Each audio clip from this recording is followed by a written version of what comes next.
Well, here's a useful tip I wanted to pass on. We feed alfalfa hay, try to get the best we can for our goats. Well, for years we would put it under those nice blue tarps that you get at most of the stores. And just a hint for those of you that don't have a barn to put your hay in, we do have railroad ties underneath this and plywood, and that's the platform we use to put the hay on. But then the tarp is an important thing.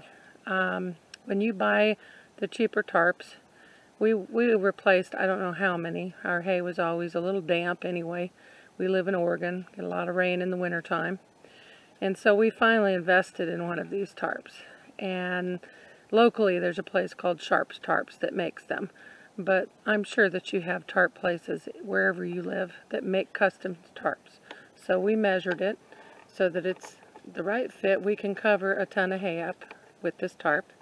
And it has the rings on the sides, so it makes it easier to pull. And this is repairable.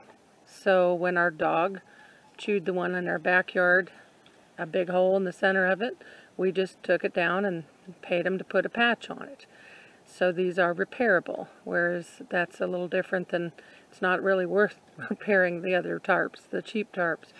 But this is actually the material that they make tarps for the big semi trucks to cover their loads with. It doesn't blow off. It's a little heavy, but that helps it to be kind of weighted so the wind doesn't blow it off. We don't have to weight it down. And it lasts for years. We actually retired the one over there that we're using on our compost pile right now.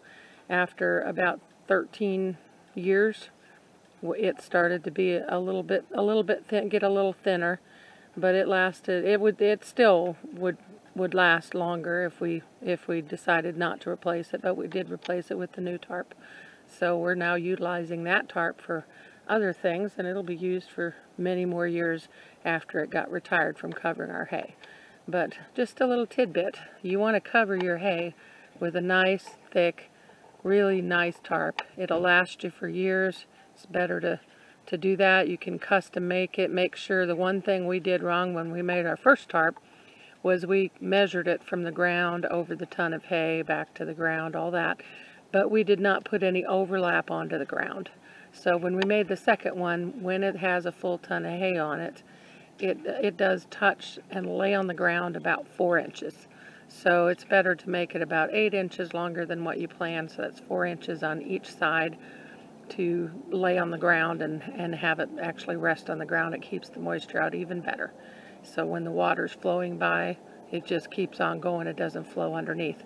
But when you have it on the railroad ties and the plywood, that also keeps it up off the ground, and you can sweep it off in between, and it's pretty handy. So anyway, that's our tip for today. Hopefully it was a helpful tip for you. Have a great day. Talk to you next time.